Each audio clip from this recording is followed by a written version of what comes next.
Subtle skills, big results. Welcome to the Ninja Selling Podcast. Welcome back, everybody, to the Ninja Selling Podcast. I'm Matt, he's Garrett, and as always, we are excited to be here with you. And we kind of are building today's topic off of last time because it leads into kind of this thing that we're going to talk about today. But before we dive into it, just a quick reminder, check out our Facebook group. Go over to Facebook and search for the Ninja Selling Podcast. You can join our community of almost 12,000 amazing people. Engage, learn together, ask questions, comment, share, all the good stuff. You can find examples of real estate reviews, pre-listing packets, buyer packets. All of that stuff is in there if you just search through the group. Also want to highlight our podcast website, theninjasellingpodcast.com, where you can search all of our, we're over almost 450 episodes now. You can search for all of them there and go all the way back to day one if you want and see where it began. But Garrett, let's get into today's topic, fear of judgment. You did a great job. I wanted to steal it from you, but I know. You were great. You are on point. You are on point. I'm on point today, man. I'm feeling good. I got good energy today. Was a little tired this morning, but then watched that little kind of Instagram clip that I shared with you, and that just got me fired up. All pumped up. So, Matt, you're mentioning this does piggyback on top of the episode that we just released. And we're just talked about having a customized business and growing a customized business and stepping outside that box a little bit and the different elements of like what you should be looking at with your business and how you can step outside the box. But what this led into, Matt, is this other conversation, which is that when you get customized, you can get judged and you can get looked at by others. And a lot of times it's what stops people from being customized. And I think it's an interesting element to bring into this because I think a lot of people don't realize the psychological stuff going on the backside when it comes to doing some of these things and how fast they can also start to be customized. And the minute they get judged, they pull it all back because they're like, it didn't feel right. That was uncomfortable. There's so many reasons. So, Matt, this is a great kind of next place to go with this. Are you in? Yeah, definitely. And I'll say the part of this fear of judgment idea has come from some conversations that we've had with people. And also I was listening to Lewis Howes on a couple of interviews, and he was talking about these three levels of fears that people have in business. And the first being the fear of failure, then the fear of success, and the fear of judgment not only of others, but a self-judgment as well. And just a little plug, guys, if we share this podcast and boost our audience, we might be able to get Lewis Howes on at some point. There's a certain number of downloads per month that he requires to be on an episode, and it would be really cool to get him on there. So anyway, fear of judgment is where we landed today. You were on point. Keep going. And we were talking about fear of judgment offline, and it came up in the conversation of the customized business. And I do think this is where it starts for a lot of agents, because this is an industry where agents look at each other all the time. All the time. Any real estate agent on social media, you look at the majority of their followers are other real estate agents, right? We're constantly watching, we're constantly looking, we're constantly, hopefully not comparing in a negative way, although that's happening. And we also are constantly judging, which is not necessarily a good thing. And then we develop this fear of gosh, if I do this, other realtors are going to judge me, and that's going to hurt my business. I mean, first response, Garrett, is no, it won't. But it's a real thing. Well, it's it goes back to when you're a kid in school. There's the certain ones that wanted to stand out. There's certain the ones that wanted to blend in the crowd because they didn't want anybody to notice them. They didn't want somebody to go oh, you're different and special or unique or stand out of the crowd. There was safety in there. And I think when it comes to your business, one of the things that there's the opportunity, as we talked about last episode, is this opportunity to shine, to stand out, to do things that are a little bit different, whether it's you personally doing something that makes you stand out by your own personality or a part of your business that you customize. We open ourselves up to either judgment from our people that know us, where they're like, okay, that's different and unique. We also have this other realtor population that, Matt, if I could hear the amount of times I've coached somebody and they're like, so-and-so's doing this and that's not okay. They shouldn't be allowed to do that and stand out in that way. And it's no, they are customizing their business. They're doing something that's special for them. And at the same time, like when I was a real estate agent, I used my kids very young from when they were first born. We used them in all of our marketing. All my postcards that went out, if we did a handyman postcard, it was them in little pink overalls and paintbrushes and hard hats. And I had so many people come to me, people in my office and other realtors that were frustrated with me that I was using my kids for my marketing.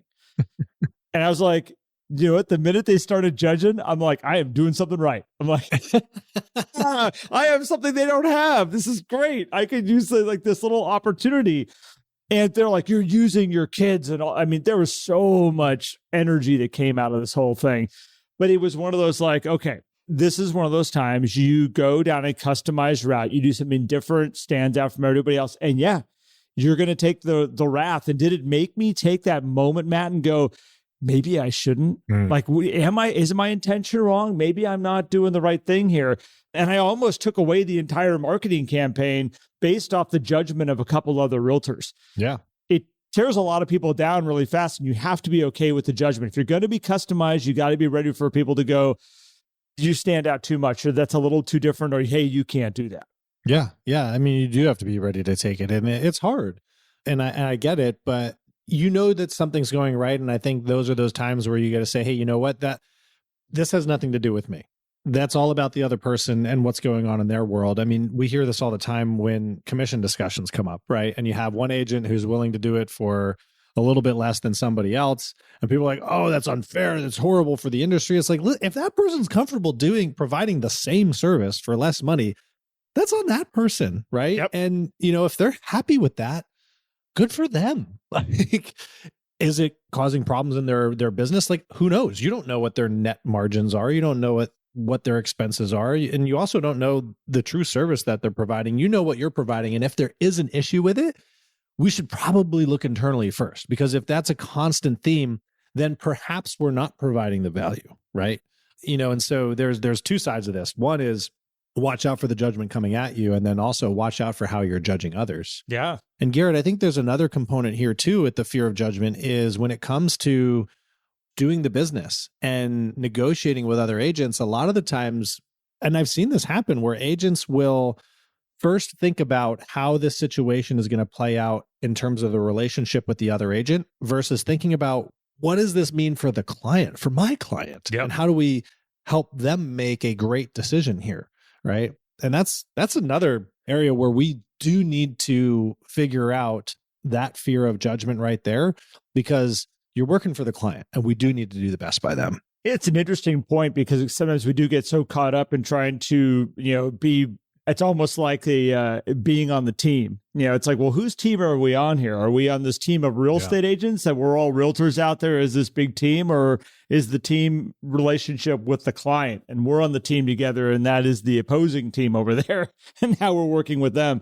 And sometimes you don't always want to try to match up with the opposing team. And I mean, that's a kind of a weird way to put it, but I think that where you're going with this, Matt, is that we do have this judgment that can happen very quickly. And sometimes we will let go the representing the client, just trying to fit in or trying to work with this group of other realtors. And it can be small, right? Like, say you're negotiating against an agent who you're friends with, or maybe an agent that you respect. Yeah. And they ask a question, which I am all for asking the questions, because you never know what somebody's going to say, right? They ask a question where you're like, oh man, I don't know if I can share that. Like, Garrett, come on, what's the real deal going on here? Like, God, especially somebody you look up to. If it's somebody you look up to, that it's like all of a sudden you want tell me really why is this seller selling, right? Tell me the goods, right? Matt Leonetti put out a really funny Instagram reel about this. Actually, he's like, yeah, I had this experience with it. It's like, hey, all right, now it's just us. Tell me the real goods. Why are they really selling? It's like, what? Why would I tell you that? Oh, you mean because of the Freddy Krueger looking guy across the street that they're absolutely terrified of? That's actually the reason why this sounds like, yeah, no, I forgot to tell you about these other people who live next door, which is just, oh my goodness. Like, it is a really funny reel. So you go check that out. But like, you do get in those situations like, well, maybe I should share because I don't want to be judged by this person for not playing along. Like, what does that do to my reputation in the industry? And those are the moments where you got to stop and say, hey, I work for the client, and that comes first.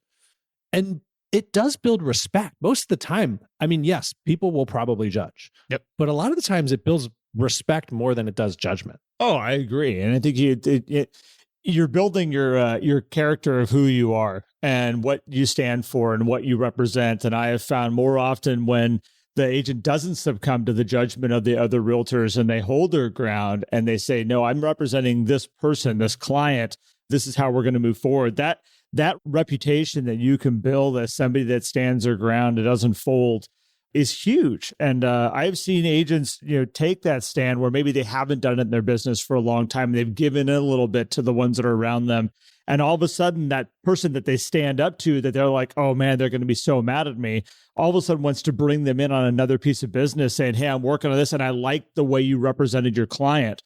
Like these things build as you continue to grow in this business. And again, we went down two paths here again, Matt. We kind of deviated from your judgment by the other realtors around you to the judgment by your community and how you stand out to the judgment of your own personal clients and how they see you. The taking of the criticism, I'm lost in words, man, on this. Gosh. Yeah, there's a lot that goes into this. Let's just take this scenario just in one instance, Garrett, because I think this can happen in a deal, right? You have a client that changes their mind. Right. So say it's a listing and you're like, hey, we're going to do highest and best at whatever time. Right.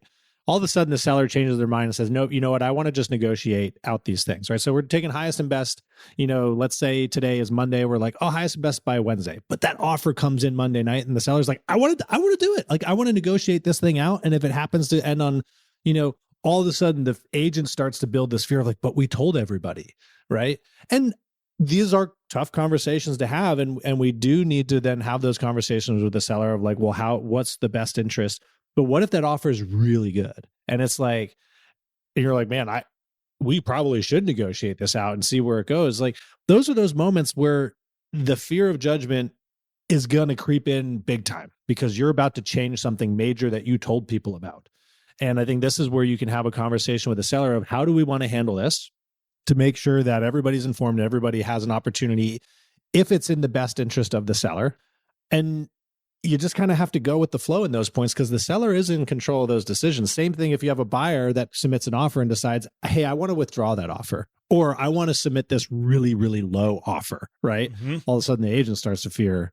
I mean, so Garrett, like what are some things that an agent should look for in those moments to maybe help them overcome the fear of judgment or accept it? Well, I think you got to look far enough down the road of like, again, as you said, who are we representing? And the people that we're representing first, they're the ones that we need to be standing behind. And because that, again, this goes back into the character of who you are.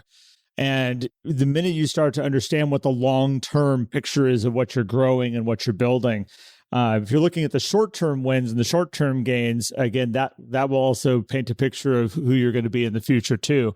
So it's not easy, Matt. I mean, these situations that we're talking about are not just like cut and dry. Oh, that's exactly what I need to do every time. Right.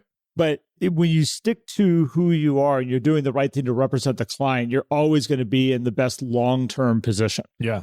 That's what I perceive. Well, even connecting this back to the fear of judgment for agents of having the customized business, providing more services for the same commission, or just using unique marketing like twin girls with paintbrushes. Yeah. The double stroller and door knocking the neighborhood. It's not fair. I think it's important to remember, like, who are the people that are going to help build your business? It's not the other agents, right? They're not going to be going out there being like, oh man, Garrett is the guy you got to use. It's the clients. It's the people you work with. You show up for them. You try to curb this fear of judgment of other agents, and you show up for your clients. They're the people who are going to tell the story of like, yeah, you know what? We made a decision. We wanted to back out and it was a tough situation, but Garrett got us out of it. Even though it was really hard, like he took care of us is going to get you the next piece of business. And going back to this, the realtors that might be judging, the only reason the judging comes up is because you're threatening. That's what I have found. Yeah. If you're doing stuff that's making other realtors stand up and be like, you can't do that, that's not right. There's a part of it that you are a threat to them. Mm-hmm. When somebody decides to cut their fee and just say, okay, this is what I'm going to do. And everybody goes, They can't do that. Can you believe what's going on over here? It's because you're a threat right now. Value-wise, you don't know how to compete with them to say, I'm special, unique, or different, and this is why my fee is more. This, again, all that stuff, when any of this comes up, yeah, you gotta stand behind who you are on this stuff. So yeah. And so I think if you acknowledge that fear, I think that's the first step too, is like acknowledge that fear exists if you have it.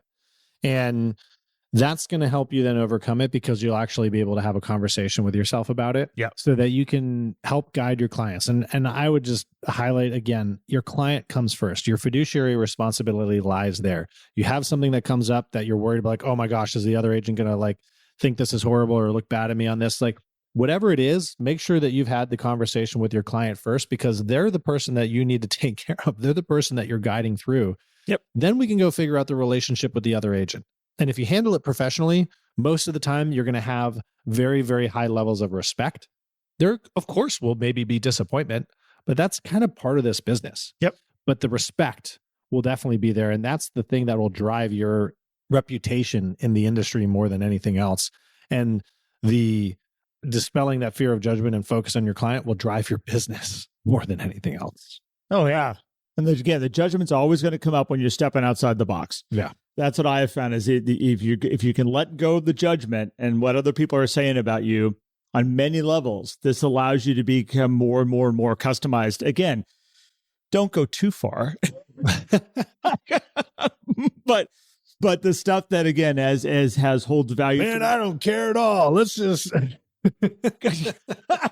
So, Matt, to kind of put a bow on this, again, I think this is just a nice kind of simple topic. Just we were piggybacking off of the episode that we just had, which again was customizing yourself and then being okay with the judgment that you might receive around that, because sometimes that'll make you step back from where you were going and building your business. Matt, do you have anything else you want to add in on this? No.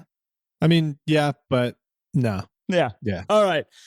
Thank you. We appreciate everybody hanging out with us today. If you want to learn more about what we're doing, go to ninjaselling.com. There you can learn about the coaching program and other offerings that we have. If you want to learn more about the actual podcast itself and other episodes, you can go to the ninjasellingpodcast.com, where you can search underneath all of our episodes for topics that you might want to learn more about. And you can also go check out our Facebook group. And at the Facebook group, there is approximately 12,000 people in there as we probably are recording this right now. And like-minded people, we'd love to have you there. Share your thoughts and ideas. And until then, Matt, we'll be back. Thanks, everybody. Have a great one. If you enjoyed today's episode and would like more, visit us at theninjasellingpodcast.com. There you will also find links for more information about ninja selling and coaching. Have an incredible day.